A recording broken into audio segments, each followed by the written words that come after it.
예전부터 저의 도움이 되시고 저의 소망이 되어 오신 하나님을 찬양합니다. 앞으로 우리의 삶을 걸어가는 모든 순간에도 우리의 도움이 되시고 우리의 찬양이 되실 것을 또한 기대합니다. 사랑하는 주님, 우리가 하나님을 찬양한다고 이야기하는 그 행위가 하나님, 우리의 삶이 잘 될 때에만 이루어지는 행위가 되는 것이 아니라 우리의 모든 삶의 순간 속에 예부터 도움이 되시고 우리의 찬양이 되셨고 앞으로 되실 하나님을 인해 우리의 삶에 울려 퍼질 수 있도록 주님이여 도와주옵소서. 하나님께서 우리가 주님과 함께 살아가는 삶의 순간 속에 우리가 하나님과 함께 있으면 우리가 승리할 것이다. 하나님, 이 고백이 우리의 삶에 있으므로 하나님께서 우리의 찬양이 되어가는데 부족함이 없는 삶이 되도록 아버지여 도와주옵소서. 모든 말씀 우리 주님 예수님 이름으로 기도드립니다. 아멘. 이 시간 하나님께서 우리에게 주시는 말씀을 함께 나누어 봅니다. 하나님께서 우리에게 주시는 말씀은 창세기 47장 23절부터 31절까지의 말씀입니다. 창세기 47장 23절부터 31절까지의 말씀, 우리 같은 목소리를 읽도록 하죠. 함께 읽습니다. 시작. 요셉이 백성에게 이르되 오늘 내가 바로를 위하여 너희 몸과 너희 토지를 샀노라. 여기 종자가 있으니 너희는 그 땅에 뿌리라. 추수의 5분의 1을 바로에게 상납하고 5분의 4는 너희가 가져서 토지의 종자로도 삼고 너희의 양식으로도 삼고 너희 가족과 어린아이의 양식으로도 삼으라. 그들이 이르되 주께서 우리를 살리셨사오니 우리가 주께 은혜를 입고 바로의 종이 되겠나이다. 요셉이 애굽 토지법을 세우매 그 5분의 1이 바로에게 상납되나 제사장의 토지는 바로의 소유가 되지 아니하여 오늘날까지 이르니라. 이스라엘 족속이 애굽 고센 땅에 거주하며 거기서 생업을 얻어 생육하고 번성하였더라. 야곱이 애굽 땅에 17년을 거주하였으니 그의 나이가 147세라. 이스라엘이 죽을 날이 가까움에 그의 아들 요셉을 불러 그에게 이르되 이제 내가 네게 은혜를 입었거든 청하노니 내 손을 내 허벅지 아래에 놓고 인애와 성실함으로 내게 행하여 애굽에 나를 장사하지 아니하도록 하라. 내가 조상들과 함께 눕거든 너는 나를 애굽에서 메어다가 조상의 묘지에 장사하라. 요셉이 이르되 내가 아버지의 말씀대로 행하리이다.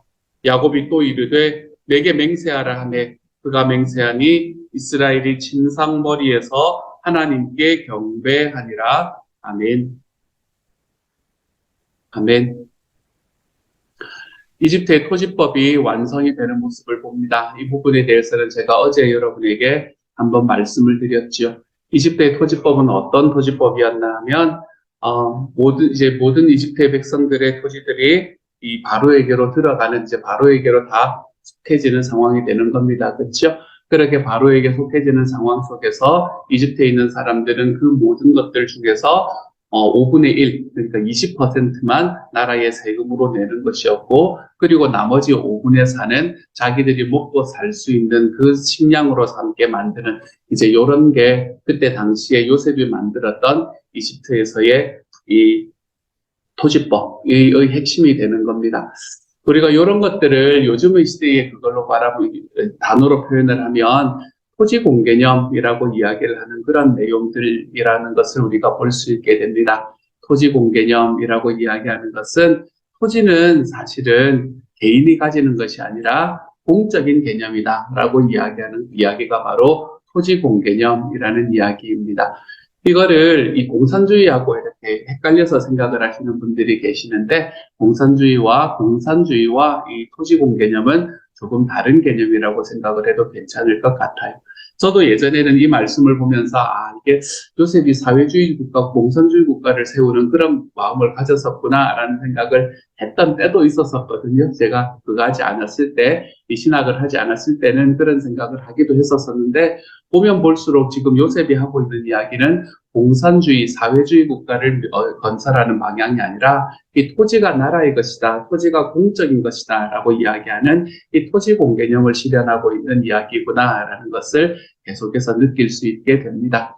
왜냐하면 5분의 4를 자기가 가진다라고 이야기하는 것은 그만큼 더 많이 소출을 가지면 자기의 것이 더 많아진다는 이야기를 하는 것이기 때문에 이것은 모든 것이 다 똑같이 배분이 된다라는 이 공산주의의 개념하고는 참 많이 다른 이야기라는 것을 볼 수 있게 돼요. 그러니까 더 많이 생산을 하면 내게 들어 돌아오는 게 더 많아진다. 물론 나라에도 좀 더 많이 내는 거겠지만 내게 돌아오는 게 더 많아진다는 의미에서 이건 어쩌면 자본주의와 굉장히 밀접하게 연결되어 있는 개념인 것 같고요. 그렇게 자본주의와 밀접하게 연결이 되어 있는 이 개념 속에서 지금 요셉이 이야기하고 있는 건 토지는 공적인 것이다 라는 이 토지 공개념을 이야기를 하고 있는 것 같습니다.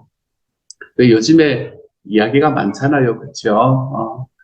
그거 위에 뭐 위에 건물주라고 이야기하는 그렇죠. 그게 뭔지 기억이 잘 안 나는데 어쨌든 우리 초등학교 아이들에게도 이야기 물어보면 인생의 꿈이 건물주다라고 이야기를 하는 그런 시대에 우리가 살아가고 있잖아요. 이 건물주라고 이야기하는 게 뭐를 이야기를 하는 건가 하면 그곳에 있는 토지가 그곳에 있는 토지를 내가 사유화한다라는 것을 이야기하고 있는 거거든요. 그래서 그 토지 위에 세워지는 건물, 그것에 대해서 내가 이익을 추구하는 것을 바로 이 건물주라는, 그게 나쁘다는 이야기가 절대로 아니고요. 그 이야기에 들어와 있는 의미가 되는 겁니다. 근데 토지 공개념이다라고 이야기하는 것은 이 토지 전체는 사실은 개인이 사유할 수 있는 것이 아니라 공적인 것이다 라고 이야기를 하는 거죠. 그래서 그 토지라는 자체는 공적인 것이기 때문에 거기에서 나오는 토지를 내가 가졌다는 것으로 인해서 나에게 이익이 심하게 몰려드는 그런 것들을 이제 이 사회 공동체에서 금하는 그런 개념이 바로 토지 공개념이라는 개념입니다. 성경을 바라보면 그런 이야기들이 참 많이 나오는 것 같아요. 성경을 보면 모든 토지는 다 나의 것이다. 모든 땅은 나의 것이다. 하나님께서는 토지는 하나님의 것이다 라고 이야기를 하시거든요. 그래서 그런 의미를 바라보아도 성경은 이런 토지 공개념의 개념을 많이 이야기를 하고 있는 것 같기는 합니다. 어쨌든 그런 이야기들을 통해서 지금 요셉은 이제 자기가 가지고 있던, 자기가 사유하고 있던 것으로부터 더 많은 이득을 얻으려고 했던, 더 많은 착취를 하려고 했던 그때 당시에 많은 귀족들에게 굉장히 많은 이 미움을 받았던 사람이 될 것 같아요. 요셉은 이제 그때 당시에 자기들의 많은 토지들로 인해서 자기가 가지고 있었던 것이 많은 것들로 인해서 더 많은 이윤을 가지고 이윤을 내었던, 그때 그랬더니 이집트의 이 귀족들에게는 이집트의 부유한 사람들에게는 요셉이라는 사람이 아마 이 가시 같은 그런 사람이 아니었을까라고 생각을 해봅니다. 왜냐하면 제가 다시 말씀드리지만 우리나라의 농민의 힘이 가장 세었을 때 그때의 농민들이 소위 이제 나라와 지주들에 대해서 이야기할 수 있었던, 이게 요구할 수 있었던 가장 최고의 이 라인이 7대 3이었다고 말씀을 드렸잖아요. 그러니까 우리가 3을 낼 테니까 7을 우리한테 주세요라고 이야기하는 게 이들이 이야기할 수 있던 가장 최고의 그거였거든요. 이 제안이었거든요. 근데 요셉은 지금 자기가 높은 위치에 있음에도 불구하고 8대 2를 이야기하고 있단 말이에요. 둘만 내라, 둘만. 20%만 내고 나머지 8개는 너희가 가지고 먹어라 라고 이야기를 하는 것으로 이야기를 하고 있단 말이에요. 그렇기 때문에 요셉이 이야기하고 있는 이 이집트의 토지법을 가만히 바라보면 이것은 이 나라를 배를 더 많이 불린다거나 안 그러면 가진 사람들의 배를 더 많이 불리는 그런 개념이 아니라 이것은 땅을 가지고 그곳에서 실제로 농작물을 짓고 있는 사람들, 농사를 하는 사람들의 이 권리를 훨씬 더 강조해주는, 권리를 훨씬 더 많이 보장해주는 제도가 바로 이 이집트에서 이 요셉이 만들었던 토지법이라고 생각을 할 수 있을 것 같습니다. 이런 요셉의 이야기들을 통해서 우리가 또한 볼 수 있는 것은 뭔가 하면 하나님께서는 계속해서 이 땅에서 가지지 못하고 가난한 사람들, 힘든 사람들, 성경에서는 그것을 뭐라고 표현하나 하면 고아와 과부와 나그네들, 이제 이런 사람들을 향한 하나님의 관심이 참 크구나라는 것을 이 말씀을 통해서 다시 한번 바라보게 됩니다. 하나님께서는 이 땅에서 내가 많은 것을 가지고 있고 그 많은 것을 가지고 있는 것으로 인해 더 많은 것을 누리려고 하는 그러한 사람들의 모습보다 이 땅에서 아프고 어렵고 내가 가지고 있는 것이 적어서 어떻게 살아가야 될지 잘 알지 못하는 그런 사람들에게 하나님의 관심이 정말로 많구나라는 것을 다시 한번 깨닫게 만드는 그런 말씀인 것 같아요. 하나님께서는 고아와 과부의 아버지이십니다. 저는 이 말씀이 너무너무 좋습니다. 하나님은 고아와 과부의 아버지이시고요. 하나님께서는 나그네를 지키시는 분이십니다.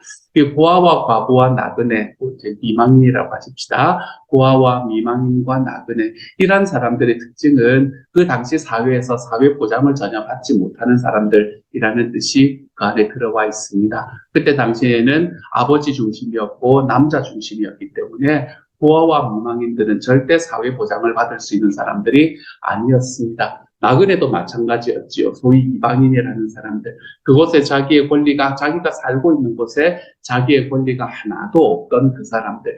이제 그러한 사람들을 향해서 하나님께서는 내가 그들의 인도자가 되고 내가 그들의 아버지가 된다 라고 이야기를 하고 계시는 거죠.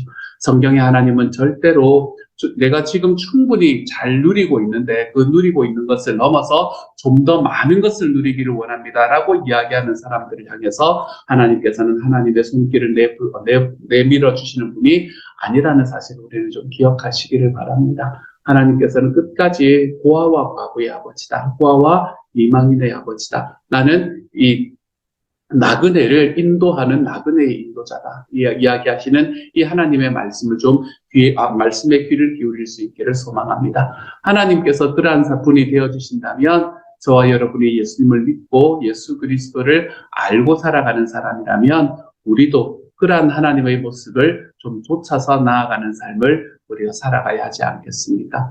우리의 삶에서 내가 가지고 있는 것들이 우리 노후를 보장하는 정도까지는 여러분 가지셔도 괜찮습니다. 그 정도는 가지셔야 될 거예요. 우리가 나중에 굶고 살아갈 수는 없는 이야기잖아요. 그렇죠? 하지만 우리의 자녀의 자녀들에게 물려줄 것들을 준비하며 그렇게 살아가는 삶이 하나님께서 원하시는 삶이 아니라는 것은 너무나 분명해지는 것 같습니다.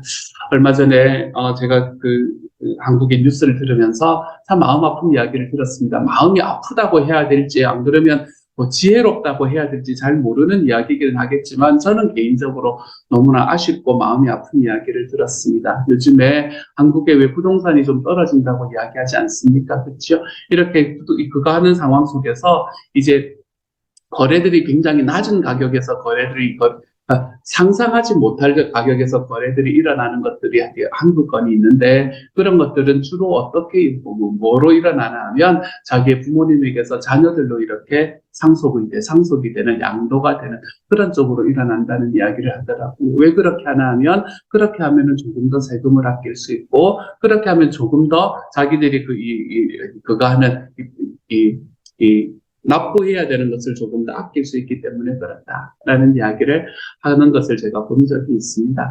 사실은 우리의 삶 속에서 나의 자녀에게 내가 줄 것들을 쌓아두는 우리가 그러한 삶을 하나님께서 말씀에서 원하시는 것은 아니다라는 게 저에게 너무나 분명하기 때문에 그러한 것들을 이렇게 바라보면서 참 우리의 사회가 이러한 곳으로 걸어가는 것이 참 아쉽다라는 생각을 제 마음속에 참 많이 해보게 되었었습니다. 하여간 하나님께서는 말씀에서 너무나 분명히 이야기하시는 건 하나님은 약자의 하나님이다 라고 이야기하십니다. 약하고 울고 아파하고 그래서 하나님 앞에서 외치는 사람들을 향해서 하나님께서는 다가가시는 하나님이시다. 그것을 우리에게 분명히 이야기해 주고요. 그 이야기가 요셉의 토지법의 이야기에서도 너무나 분명하게 나타나 있는 것을 보게 됩니다. 사랑하는 여러분, 이 말씀을 가지고 두 가지의 자리에 저는 여러분이 좀 설 수 있기를 바랍니다. 첫 번째로는 내가 약자의 위치에 있는가라는 것을 한번 살펴보시기를 소망합니다. 내가 약자의 위치에 있을 때에, 내가 약한 자리에 서 있을 때에 하나님께서 나를 위해서 일하실 수 있는 공간이 마련된다는 것을 좀 기억하시기를 바랍니다. 내가 약하다는 것, 내가 가지지 못했다고 이야기를 하는 것이 내가 생각하고 내가 소원하는 것만큼 충분히 가지지 못했다는 것이 나에게는 불행이 아니라는 사실을 좀 기억하시기를 바랍니다. 그렇기 때문에 하나님께서 내 삶 속에서 역사하실 수 있는 공간이 생기는구나. 그렇기 때문에 내가 주님께 의뢰하고 주님을 믿을 수 있는 길로 걸어갈 수 있게 되는구나. 라는 것을 좀 기억해 볼 수 있는 시간이 될 수 있기를 소망합니다. 그래서 내가 그 고아와 과부와 고아와 미망인과 나그네의 위치에 서는 것을 두려워하지 않을 수 있는 저와 여러분이 되어가기를 소망을 하고요. 두 번째로는 내 주변에서 그러한 사람들이 있는가라는 걸 한번 돌아볼 수 있는 시간이 될 수 있기를 소망합니다. 내 주위에서 고아와 나그네와 그리고 미망인의 위치에 서 계시는 분들이 계시는가? 삶에 있는 모든 것들이 무너지고 사회 보장도 무너지는 상황 속에서 내가 정말 어떻게 살아가야 될지 알지 못하는 그러한 자리에 서 계시는 분이 내 주변에 계시지는 않는가? 하나님께서는 그분들을 정말 힘써 도우시고 힘써 사랑하시는 모습으로 다가오실 것인데 나는 그런 분들에게 어떻게 다가가며 살아갈 수 있을 건가? 이러한 것들을 좀 질문하며 살아가 볼 수 있는 오늘 하루가 좀 되어갈 수 있기를 소망합니다. 다시 한번 기억하십시오, 여러분. 이 이집트의 토지법을 만든 이 요셉의 모습을 바라보면서 우리는 하나님께서는 약자를 위한 하나님이다. 하나님께서는 고아와 미망과 나그네를 사랑하시고 인도하시는 하나님이다. 우리가 이것을 좀 기억하고 내가 그 자리에 서 있는가? 내가 그러한 사람들을 향해 어떤 모습으로 나아가는가? 이 두 가지의 자리에 우리 자신을 한번 세워보시면서 하나님 앞에 주님, 제가 이 땅을 살아가며 함께 살아갈 수 있는 사람이 될 수 있기를 소망합니다. 혼자가 아니라 함께 살아갈 수 있는 하나님의 사람이 될 수 있기를 소망합니다. 우리가 좀 기도하며 하나님 앞에 결단하며 걸어가 볼 수 있는 시간이 될 수 있기를 우리 주님의 이름으로 축복합니다. 그리고 난 다음에 야곱은 이제 자기의 인생의 마지막이 다가오는 바로 그 순간에 자기의 아들들에게 한 가지 유언을 하고 있는 것을 보게 됩니다. 야곱이 28절에 보면 147세까지 살았다. 그 땅에서 17년을 더 거주했다라고 이야기를 하죠. 그렇죠? 그리고 난 다음에 자기의 말년이 되어가고 이제 자기가 이 땅을 떠날 날이 가까웠다는 것을 바라보면서 그 아들 요셉을 부릅니다. 그러면서 뭐라고 이야기하냐면 이집트에 나를 장사하지 않도록 해라 라고 이야기하는 것을 자기의 유언으로 남기는 것을 보게 됩니다. 그래서 30절에서 내가 조상들과 함께 눕거든, 이게 이제 내가 이 땅을 떠나거든 이라는 말이거든요. 그때에 너는 나를 애굽에서 메어다가 조상의 묘지에 장사하라. 여기서 조상의 묘지라는 것은 가나안에 있는 그 아브라함과 이삭이 누워있던, 묻혀있던 바로 그 묘지를 이야기를 하는 겁니다. 거기에 장사하라. 가족의 묘지에 장사해달라. 그랬더니 요셉이 내가 아버지의 말씀대로 행할 것입니다. 야곱이 그것으로 마음이 충분하지 않았는지 내게 맹세하라. 그러니까 그가 맹세했고 그리고 야곱이 진상머리에서 하나님께 경배하는 장면, 이 야곱의 유언의 장면의 이야기가 나타납니다. 여러분, 야곱이 지금 이 유언을 하고 있는 것은 왜 이런 유언을 하고 있는 걸까요? 야곱이 왜 자기가 이집트에 묻히지 않도록 해달라, 나를 내 가족의 자리에 거하게 해달라라고 이야기를, 장사를 해달라라고 이야기를 하고 있는 걸까요?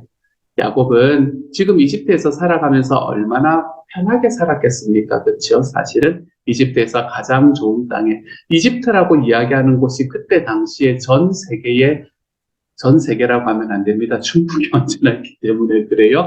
하지만 그 구약 시대에서는 가장 번영한 곳이 바로 이 이집트라는 곳이었을 겁니다. 그리고 그 이집트라는 곳에 있는 곳 중에서도 가장 좋은 땅 중에 하나였던 이 고센이라는 땅, 그렇죠? 고센이라는 땅에서 그들이 머무르고, 그리고 그곳에서 다른 곳은 어떤 상황이 벌어지든 어쨌든 그곳에서는 음식이 충만했던 시기를 17년을 보냈습니다. 그의 인생의 말년에 이제는 자기가 완전히 잃어버렸던 거라고 생각을 하고 죽었다고 생각을 하면서 15년을 지냈던 자기가 정말 사랑하던 아들 요셉이 그곳에 자기와 함께 있었었고, 그리고 이제는 네 아이가까지 죽으면 어떡하나 마음의 고생을 그렇게 했던 이 베냐민도 그와 함께 살았던, 어쩌면 자기 인생의 가장 황금기 같았던 그 17년의 세월을 야곱은 살았을 것입니다. 그런데 그러한 시절을 살면서도 야곱은 뭐라고 이야기하냐면 이곳이 내 땅이 아니다, 이곳이 내 본향이 아니다 라고 이야기를 하고 있는 겁니다. 야곱은 지금 무엇을 우리에게 말해주나 하면 그가 살아가는 모든 삶이, 그가 이집트에서 머물면서 너무나 편안하고 너무나 어쩌면 행복하게 살아갔을지도 모르는 그 삶이 사실은 자기의 삶에서 마치 끝까지 나그네 같은 삶이라는 것을 그는 기억하고 있는 겁니다. 아무리 좋은 것이 많이 주어지고 아무리 행복한 일이 많이 주어진다고 하더라도 이곳은 내가 거쳐가야 되는 곳이다. 이곳은 내가 나그네로서 살아가는 곳이다. 나의 본향은 따로 있다. 라는 것을 그는 우리에게 이야기를 해주고 있는 거죠. 야곱이 이야기했던 야곱의 본향은 가나안 땅이었습니다. 이 가나안이라는 곳은 하나님께서 약속해 주신 땅을 이야기를 하는 것이죠. 야곱은 지금 내가 편하고 내가 행복하고 내가 좀 즐거운 이곳이 나의 본향이 아니라 하나님께서 나에게 말씀해 주시고 하나님께서 나에게 약속해 주신 그 땅이 나의 본향입니다. 라고 이야기를 하고 있는 것이죠. 우리에게는 이런 본향이 있습니까, 여러분? 우리에게도 이런 본향이 있죠. 우리에게도 하나님께서 우리에게 말씀해 주시는 우리의 본향, 우리가 결국은 우리의 이 땅을 힘써서 걸어가다가 그곳에서 함께 만나게 될 바로 그 자리. 우리가 이 땅에서 정말 사랑하는 사람들과 함께 사랑하고 그리고 그 사람들과 같이 살아가다가 이 땅에서의 이별을 맞이하게 될 것이고 그리고 이 땅에서의 이별이 끝나고 난 이후에 그리고 우리가 이 땅을 좀 더 살아가다가 우리도 이 땅과의 이별을 고하는 그 순간에 우리가 함께 만나게 될 바로 그 본향, 우리에게도 그 본향이 있습니다. 우리는 그 본향을 뭐라고 부르나 하면 천국이다 라고 부르지요. 천국이다. 하나님께서는 우리를 천국의 본향에 우리의 마음을 두고 살아가는 사람으로 만드셨습니다. 우리의 본향인 천국이라고 이야기하는 것은 우리가 어떻게 고백을 하는 말과 동일하냐면 우리는 이 천국의 시민권을 가지고 살아가는 사람입니다. 라고 고백하는 것과 동일한 이야기입니다. 우리는 천국의 시민권을 가지고 살아가는 사람입니다. 예수님을 믿고 예수님을 영접하고 난 이후에는 우리는 이 땅에 속한 사람이 더 이상은 안 되게 되는 거예요. 내가 이 땅에 속한 사람이 아니라 내가 이 땅은 나그네처럼 걸어가다가 내가 결국에는 하나님께서 나에게 말씀하신 그 천국, 주님께서 나에게 베풀어 주신 그 본향으로 들어갈 사람이다 라는 것을 우리가 알게 될 때에 우리가 그것을 확신하게 될 때에 우리는 이 땅에서 나에게 주어지는 모든 이 소위 행복을 주는 것과 같은 그런 것들에 우리의 마음을 빼앗기지 않으며 살아갈 수 있게 됩니다. 우리가 이 땅에서 이야기하는 소위 그것을 우리는 문화라고 이야기를 하는데요. 그 문화가 우리에게 주는 그 환상 속에서 벗어날 수 있는 것은 우리의 본향이 어디에 있는지를 알 때 가능해진다는 것이죠. 그러므로 사랑하는 여러분, 좀 천국의 시민으로 살아갈 수 있는 저와 여러분이 되시기를 소망합니다. 내가 이 땅에서 살아가는 과정 속에서 아픔과 어려움이 있으시는 분이 계십니까? 지금 현재 내가 살아가는 삶이 좀 팍팍하고 어렵고 왜 나에게 이런 일이 벌어지는가라는 생각을 여러분의 마음속에 하고 계시는 분이 계십니까? 사랑하는 여러분, 그 일이 이 땅에 일어나는 이유를 저도 잘 알지 못할 때가 있습니다. 왜 그런 일이 일어나게 되는가라는 것을 저도 잘 깨닫지 못하는 순간이 있지요. 하지만 한 가지 기억하십시다, 여러분. 그렇게 하나님께서 우리의 삶에 베풀어 주시는 그 순간은 결국에 우리 하나님의 천국을 우리에게 소망하게 하시려는 하나님의 계획이라는 것에 대한 믿음은 우리가 버리지 않을 수 있기를 소망합니다. 이 땅에서는 내가 더 이상은 이것에 대한 대답을 찾을 수 없다고 생각하는 그 순간에도 저와 여러분이 우리의 삶에 있는 우리 삶의 소망, 천국에 대한 소망을 잃지 않고 살아갈 수 있는 저와 여러분이 될 수 있기를 소망합니다. 천국에 대한 소망이라고 이야기하는 것은 무엇을 말하나 하면 천국이 나의 본향이다 라고 이야기를 할 때에 우리는 나의 고국이, 나의 본향이 나를 지키고 보호하는 일을 경험하게 될 것이다 라는 것을 이야기하는 거예요. 그게 천국을 나의 본향으로 삼고 살아가는 사람의 특징이 될 수 있는 겁니다. 천국의 시민이 된다는 것은 천국의 시민권을 가진 사람을 하나님께서 보호하신다라는 확실한 이 약속을 우리에게 이야기해 주고 있는 거예요. 너가 천국의 시민이 되었기 때문에 이제는 너는 나의 보호 아래 있다. 이제 너는 천국의 시민이 되었기 때문에 너의 삶에 일어나는 모든 순간들, 그것들은 나의 보호 아래 있다. 이것을 이야기하시는 것이 하나님께서 우리에게 말씀하시는 의미가 되는 거죠. 하나님의 보호를 좀 받으면서 살아가고 있음을 기억해 볼 수 있는 오늘 하루가 되시기를 소망합니다. 내 삶에 왜 이런 일이 일어나지? 내 삶에 왜 내가 하나님을 그동안 잘 믿어왔던 것 같은데 내 삶에 왜 이런 일이 일어날까? 라는 그러한 마음의 원망들이나 그러한 마음의 아픔들이 생겨나는 그 순간에 기억하십시오, 여러분. 하나님께서는 그때에 천국의 시민으로 우리를 보호하고 계심을 기억하시기를 소망합니다. 천국의 시민으로 보호하시기 위해서 우리에게서 보호를 받기 위해서 우리가 하나님 앞에 두드리고 하나님 앞에 아뢰는 것이 기도가 되는 겁니다.